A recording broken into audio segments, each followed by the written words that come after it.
अस्सलाम वालेकुम व्यूअर्स, उम्मीद है आप सब खैरियत से होंगे। आज का हमारा मौजू है या उन्वान है उर्दू ग्रामर में मुरक्कब नाकिस की किस्में। पहले नंबर पर है मुरक्कब अज़ाफ़ी, दूसरे नंबर पर मुरक्कब तौसीफ़ी, तीसरे नंबर पर मुरक्कब अतफ़ी, चौथे नंबर पर मुरक्कब अददी, पाँचवें नंबर पर मुरक्कब इशारी, छठे नंबर पर मुरक्कब जारी, सातवें नंबर पर मुरक्कब ताबे मौजू और आठवें नंबर पर मुरक्कब ताबे मुहमल। मतलब ये मुरक्कब नाकिस की किस्में हैं जो कि 8 हैं। इसकी अलग अलग से जो मैं आपको पहचान करवाऊंगी और इनकी तारीफ जो है बताऊंगी मिसालों के साथ कि ये मुरक्कब नाकिस की कौन कौन सी किस्म है। नंबर 1 है मुरक्कब अज़ाफ़ी।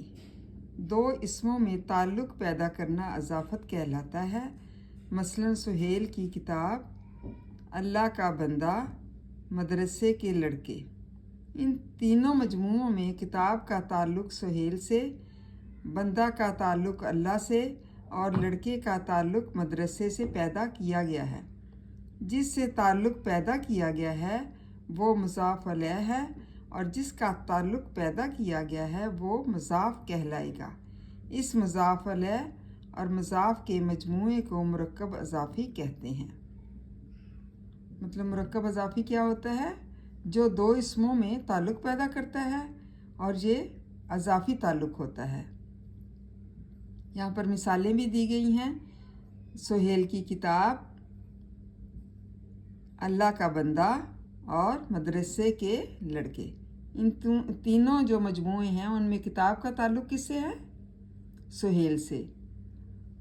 बंदा का ताल्लुक़ अल्लाह से और लड़के का ताल्लुक़ मदरसे से है।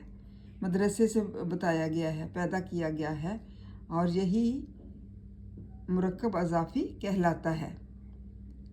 जिससे ताल्लुक़ पैदा किया गया है वो मुज़ाफ़ अलैह और जिसका ताल्लुक़ पैदा किया गया है वो मुज़ाफ़ कहलाएगा।